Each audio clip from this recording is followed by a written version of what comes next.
రామ్ చరణ్ గారు he's fantastic actor, మనకు అందరికీ తెలుసు. ఆయనకి రంగస్థలం తర్వాత అలాంటి ఒక ఎక్స్ట్రాడినరీ పర్ఫార్మెన్స్ డెలివర్ చేయగలిగే రోల్ అప్పన్న. And of course both roles and dual role చేశారు కాబట్టి. బట్ అప్పన్న అనే ఒక క్యారెక్టర్ మీరు చూసినప్పుడు ఆ క్యారెక్టర్ మిమ్మల్ని డెఫినెట్ గా it leave you know with tears. ఆ పర్ఫార్మెన్స్ ఆయన డెలివర్ చేశారు.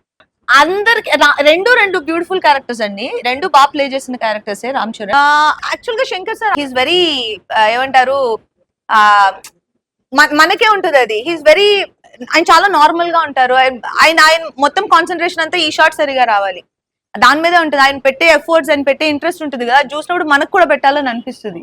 And he's very nice person and wonderful director to work with. అంటే మీరు అనుకున్నట్టుగా నేను ఫస్ట్ డే 1 వెళ్ళినప్పుడు నేను అనుకున్నాను, అయ్యో శంకర్ సార్ రెండో టేక్ తీసుకోకుండా ఫస్ట్ టేక్ లో ఇంప్రెస్ చేసేయాలనేది ఎవరికైనా ఒక యాక్టర్ ఉండేదే మైండ్ లో థాట్.